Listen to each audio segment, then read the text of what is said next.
Getting bored of Notion's default fonts? It can get old after a while. What if you could add endless color options and tons of font styles instead? In this video, we'll be showing you how to customize fonts using Notion's math equations. We recommend this for headings inside of your Notion workspaces to add some color and interest to your pages.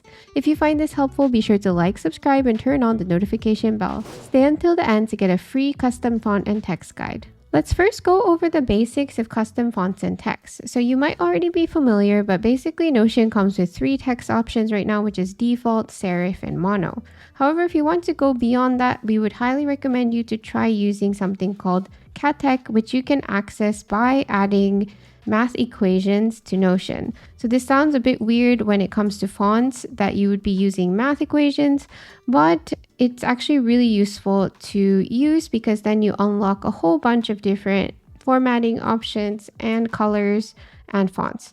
So the first step is to add a block equation. So there's 2 types of ways to access the math equations, and that is by typing /block equation. So this one, and then you can type in your equation here.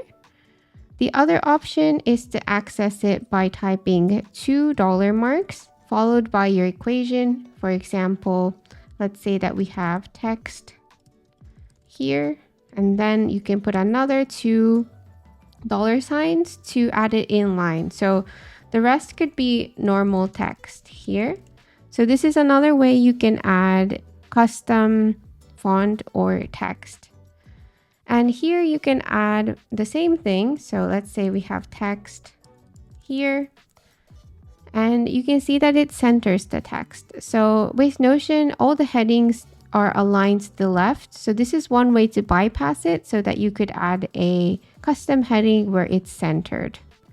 Next, let's talk about spacing. So you might have already noticed, but in order to add a space, all you need to do is type a tilde. So let's try this out. So we're going to type again /block equation.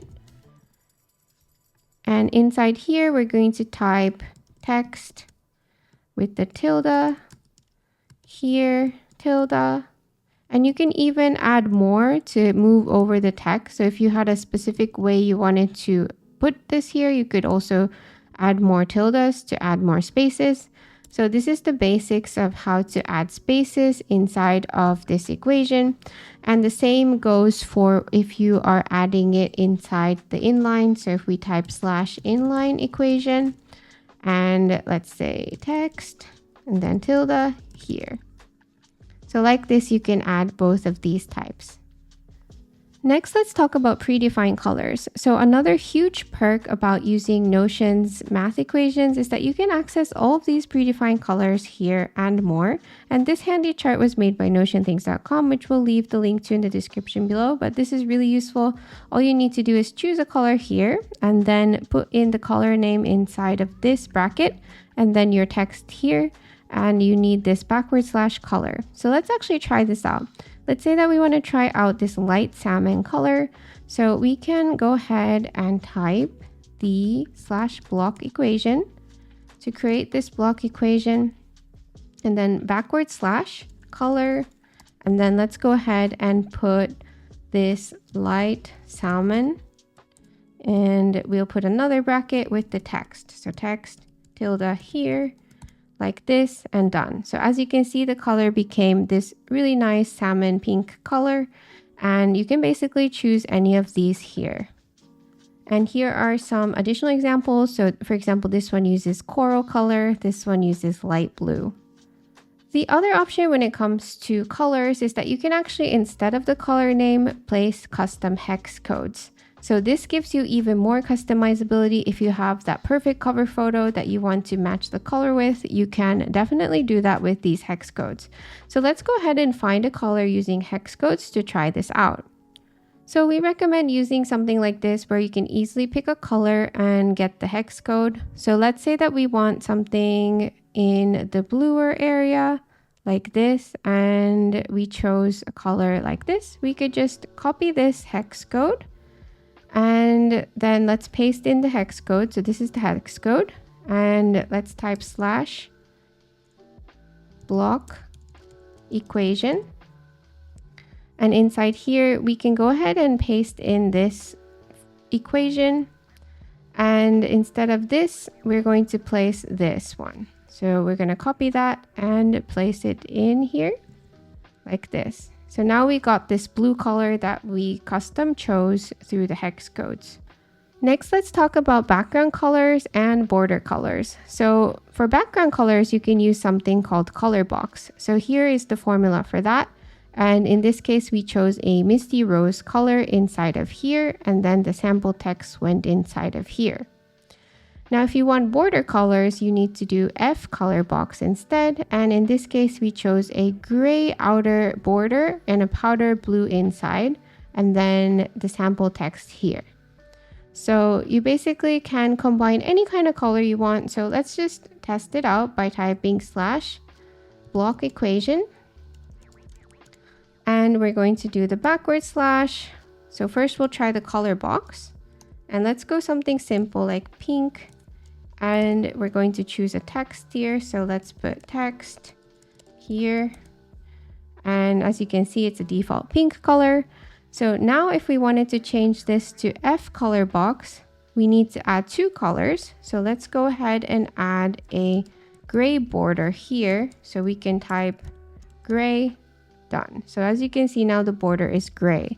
And if you wanted to increase spaces on both sides, you can also do that by using the tilde. So as you can see now, you extended it this way, and you can also extend the other direction as well if you put it here like this. But the tricky thing is you have to make sure to calculate how many spaces you have on both sides. Next, we wanted to cover fonts. So this is the most exciting part where you can really showcase your personality and go beyond what Notion has to offer. So here we have typewriter, we have Blackboard Bold, Roman, sans serif, boldface, fractal font, and calligraphy.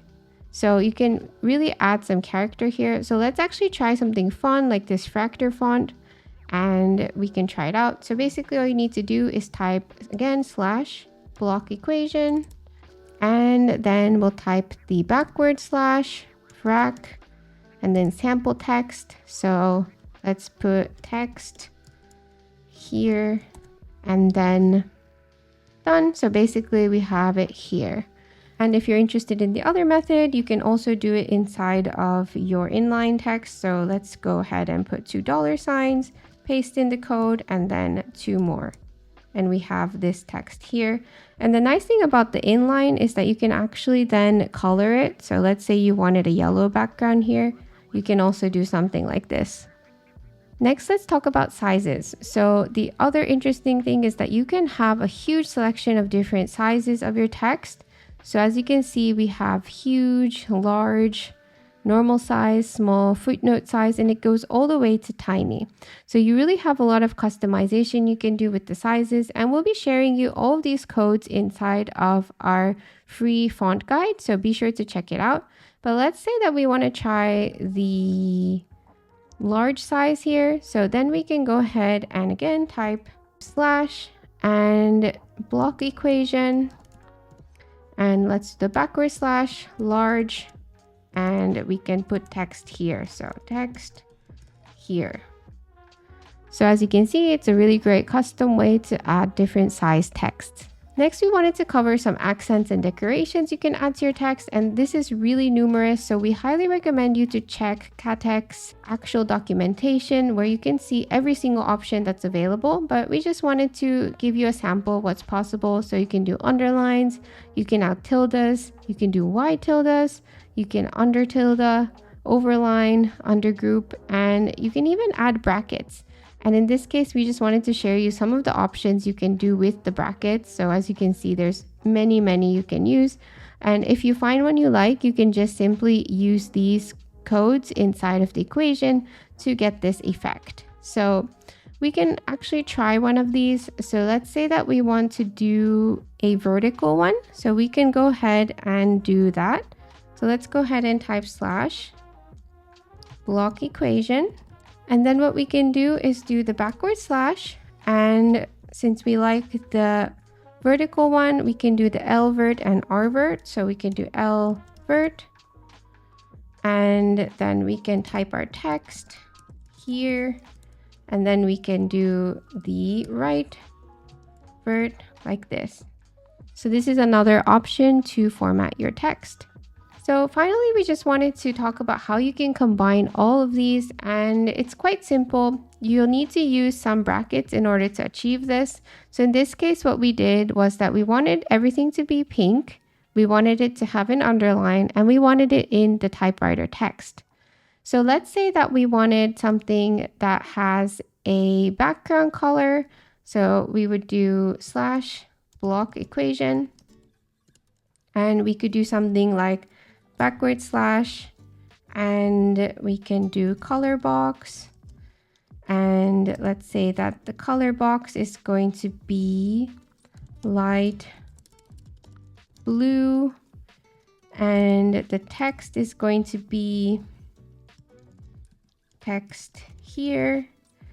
And we want to add an underline to this. So then what we would do is to make sure to add the underline inside of this bracket. So we want to do the backward slash and underline, and then another bracket, and then we would close this bracket. So now we have the underline here. Now let's say that we want this whole text to be of the frac font. We could now add frac here and cover everything with brackets. So as you can see, by playing around with the brackets and combining them, you should be able to combine various formatting with this equation system. So now you might be wondering, how can this be used inside of your Notion pages? Well, the best way we recommend is to use them as headings, because with Notion, you cannot center your text in the default mode. So as you can see here in our simple Notion purple resume template, the work experience is on the left side like this, but let's say that we wanted to bring this to the middle. So instead of the heading 3, we can type / block equation, and then we can type the backward slash, and let's say we wanted it bold, and then we can type work experience and make sure to add the tilde to put the space in, and done. So now we have the heading in the middle, which is a nice unique touch in some Notion pages. And you can also change the color, change the font, add underlines, and so on. So we highly recommend you to experiment by using these as heading styles. And of course, you can also use them inside of your normal text as well. So there's a lot that can be done with these math equations. Thank you so much for watching. We'll leave the link to the custom Notion font guide in the description below. Let us know if you have any questions or comments, and we hope to see you all in the next video.